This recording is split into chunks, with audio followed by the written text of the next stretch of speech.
question, Bob. I have an idea for your first game review. What is it? Pokemon Red version. Sorry, I've already decided on a game. Pokemon Blue version.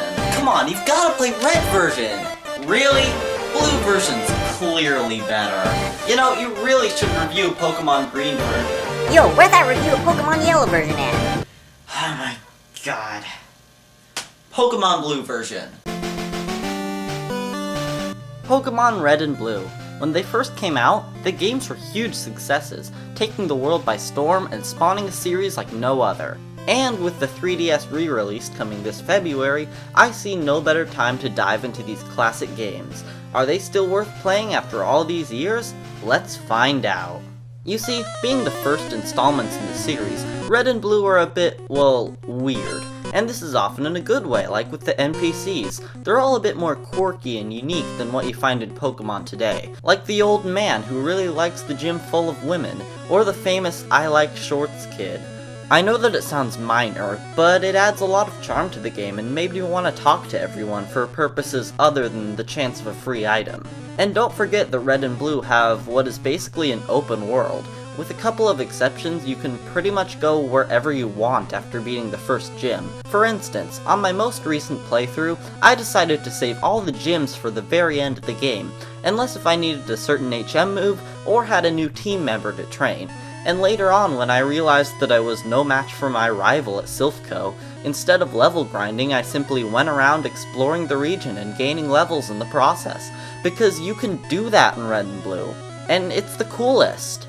But sadly, that's pretty much where the major pros end. To be quite frank, Pokemon Red and Blue haven't aged very well.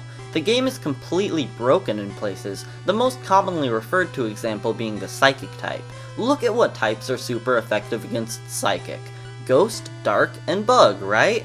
But in Red and Blue, one of those types doesn't exist, another doesn't work properly, and the third has no good moves whatsoever. So unless you want to use Twin Needle for the rest of your life, Psychic types have no weakness. This works for, say, Mewtwo, who is meant to be a secret final boss and the ultimate reward for dedicated trainers, but more often than not, it means that all balance and strategic gameplay is thrown out the window once somebody sends out their Alakazam. There are other examples too, like Focus Energy doing the exact opposite of what it's supposed to, or Hyper Beam not needing to recharge if you KO an opponent. Those things are everywhere, and they really dampen the experience.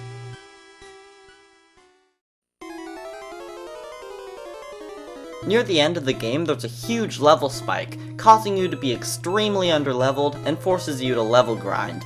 Grinding is incredibly difficult in this game, as wild Pokemon often give very little experience. So frustrating. And what's more, there is another level spike between the final Elite Four member and the champion. I had been one-hit KOing most of the Elite Four's Pokemon, but once Blue came out, the opposite was true.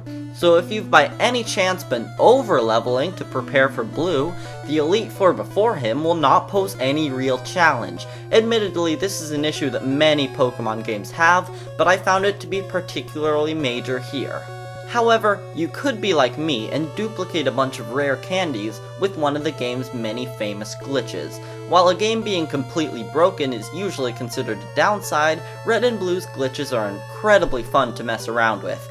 There are the well-known ones like Missing No and the Mew glitch, and some incredibly crazy ones like Item Underflow. If anything, I recommend watching a speedrun of this game, because it gets insane. Like seriously, what is going on here? Like what?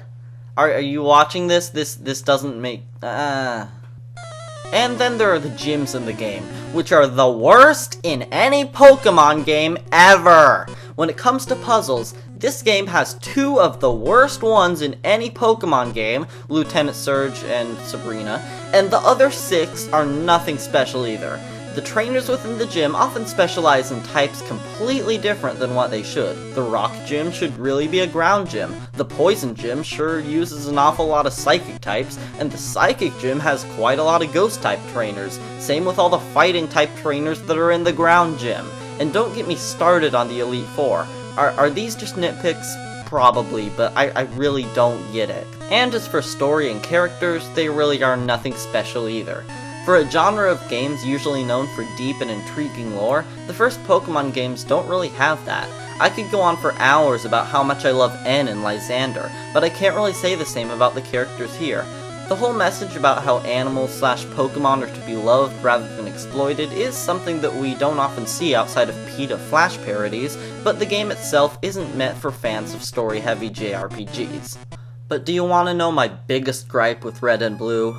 Movesets are terrible. Do you want to train a Vileplume? Hope you're fine with using Absorb for practically the entire game. Want to train an Arcanine? Two options. Not evolving until level 50 to get Flamethrower, which is a level you may not even get to for the entire game, or evolving right away, but not having a decent fire move until you get Fire Blast near the end of the game, and Fire Blast isn't really the best either. I know that this could be seen as a way to increase difficulty, but I found it really hard to grow attached to my Pokemon when all they did was spam crappy normal type moves. Whew, alright, I know I've been very negative in this video, but I do still really love these games. Originally I was gonna end the video by recommending this game to only die-hard Pokemon fanatics, but since you'll soon be able to get them on 3DS for only $10, I think that it's a worthwhile purchase for any Pokemon fan. But go into Pokemon Red and Blue like you would with any retro game. Don't expect a perfectly polished experience, but instead an interesting experiment that paved the way for today's gaming world. Pokemon Red and Blue are pretty cool, out of 10. Yeah.